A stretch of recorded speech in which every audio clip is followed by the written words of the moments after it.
Okay, question 6 here. So we've got a little bit of a problem. We've been told that this shape is a square, and in square NMLK, NO is 7. So what I'm going to do is I'm going to label that part of the square 7.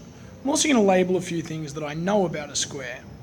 I know all four sides are congruent, and I know that the diagonals bisect at right angles. So I'm going to put those things straight in. Now we need to determine the size of NM. Now if we've got a right angle triangle, we know by now that we're looking to use Pythagorean theorem. So NM is this green side that I've just created. Now I'm going to take our triangle and redraw it outside. Okay, very horribly drawn, but that's what it looks like. So we've got NM and point O, and we know that this side is 7. Now we need to recall a few things about the properties of a square in order to solve this problem. When we have a square and we connect our diagonals, they actually bisect each other. Now in this particular case, the bisecting lines are all congruent because the diagonals are congruent, meaning that side OM is also 7. Now we've got two sides of a right angle triangle. Okay, so we can set up Pythagoras' theorem. 7 squared plus 7 squared is equal to, let's call this side y. So it's equal to y squared. Now we can do these parts. So we've got 49 plus 49 is equal to y squared. And then we've got 98 is equal to y squared.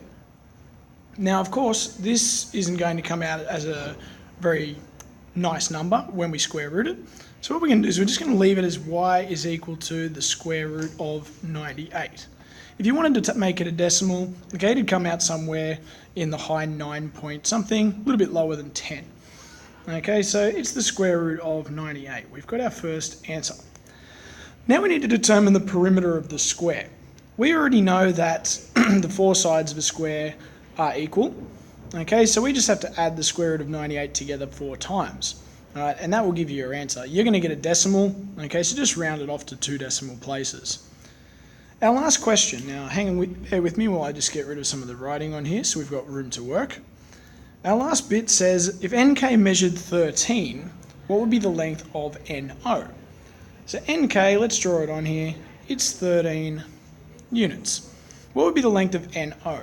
Now we know that both of these sides are congruent. Okay, let's refer to them for this sake as A. Now if one of them's A and they're both the same length, we can call the other one A as well.